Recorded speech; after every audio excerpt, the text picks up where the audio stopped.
If you look at cars from the 1970s and cars from the 1990s, there's really one big difference in their designs. The ones from the 70s are boxy, and the ones from the 90s are curvy.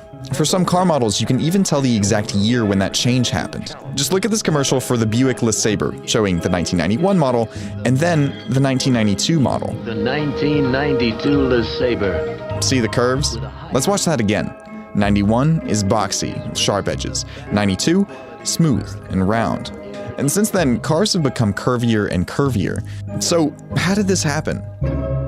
When manufacturers started making curvy cars in the 90s, it wasn't a totally new concept. Back in the 1930s, streamliners like this Chrysler Airflow used a sleek design to reduce wind resistance.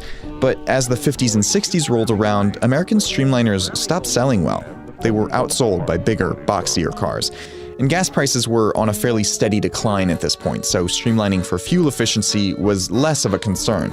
Well into the 1970s, just about every car made in America had sharp edges and very few curves.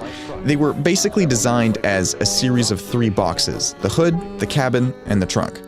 And that model worked really well in the US market. But in Europe, fuel was always more expensive. In the 60s, a gallon of gas in France cost a whopping 73.1 cents, while it was just 31 cents in the US. So European designers started experimenting with more aerodynamic designs to help cars move more easily, so they'd waste less gas.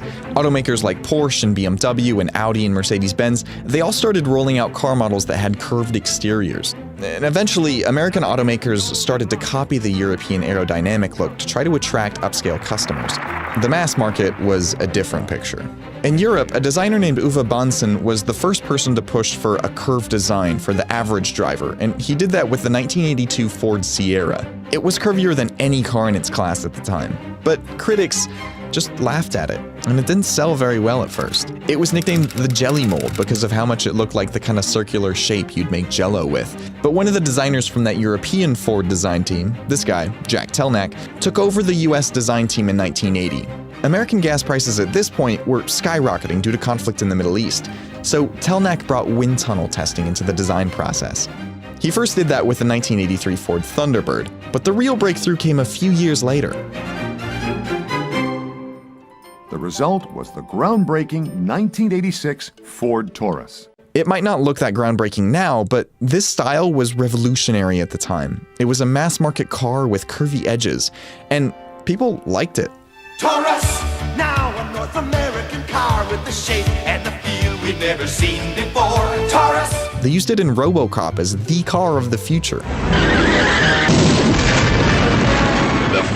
And the sales basically saved Ford, which had really been struggling at the time. And it inspired a whole wave of copycat curvy cars. And streamlining became even more popular because manufacturers were facing new fuel economy regulations in the US. Starting in 1978, the average fuel efficiency of each manufacturer's passenger cars had to meet higher and higher levels. According to one Ford designer, aerodynamic design was a much more affordable way to boost efficiency than doing engineering work under the hood. The rise of computer modeling in the 80s also made it easier for car makers to design and manufacture curved lines. All these years later, the influence on today's cars is pretty clear.